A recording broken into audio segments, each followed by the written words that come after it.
Alrighty, today we're going to discuss the fact that Newton, one of Newton's laws, proves the cosmos is eternal or infinite in time. Let's see how Newton does this. I made some previous, couple of previous videos on how the cosmos has to be because of events precede uh, other events. There's always an event that precedes another event. But by sheer logic, I tried to prove that the cosmos had to be infinite. That was the only way that you could have an event before the beginning of the universe, is if the universe was infinite, or it had either been reborn infinitely many times or what have you. But we come to realize this lecture is about having Newton's third law prove that the cosmos also has to be infinite if it was born. So let's go through it. Newton's third law states that for every action there is an equal and opposite reaction. This can be reversed to state for every reaction there was an equal and opposite previous action. So in other words, if we take the birth of the universe as a reaction, hey, there was a birth of the universe. That's a reaction to something that happened previously, and it had to be opposite and equal. And some sort of action had to cause this reaction of the birth. Then we see that that if the universe is born, then Newton's third law proves that not only was it created from a previous action, but all previous creations were also created from a previous action ad infinitum. In other words, each of the creations were created by a previous action.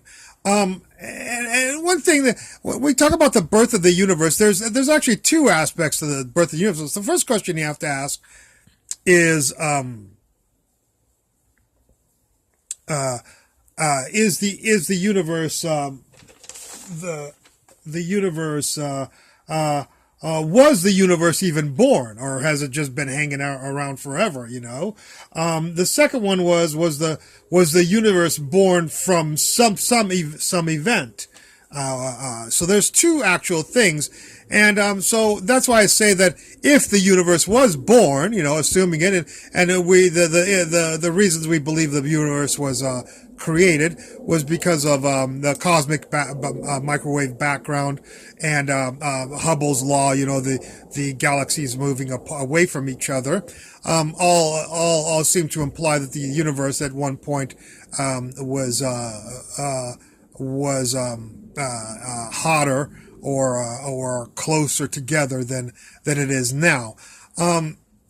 So we have to assume that the universe was born. Once we assume the universe was born, then and the other thing people can say is, let's not follow Newton's law breaks down at the beginning of the universe. Well, Hawking and a lot of people have stated things like, hey, we can't know what happened before the universe has occurred or whatever.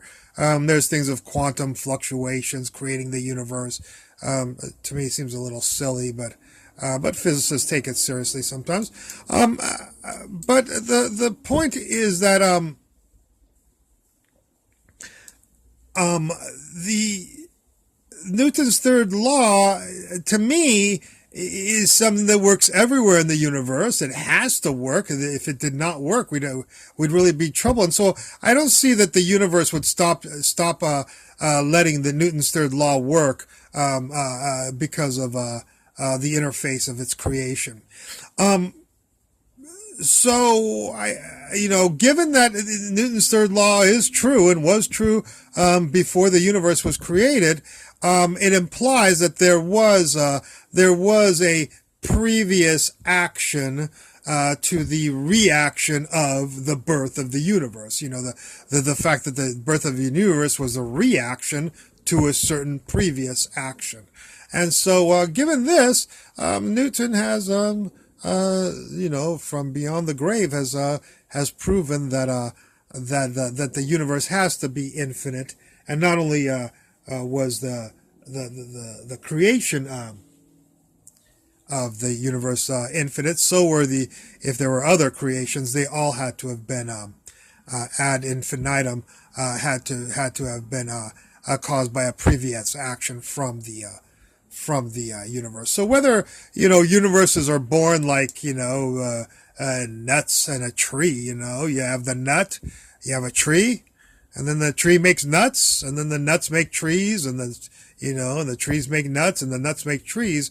The point with this is that, according to Newton's law, because there's no reaction that can occur without an action, a previous action, according to one of the most important laws of physics, states that the universe must have obeyed it also, or it broke down. We'll do algorithmic exhaustion of analysis and say, yeah, it's possible that Newton's law breaks down before the universe was created. But you better find an alternative then to this analysis, is my always implication. All right. Well, that was my little lecture giving Newton credit for realizing that the universe was infinite in time. Can't tell you about space or mass, but definitely in time it has been infinite. All right. I hope you enjoyed this video. I look forward to any comments at the bottom, and thank you very much for watching.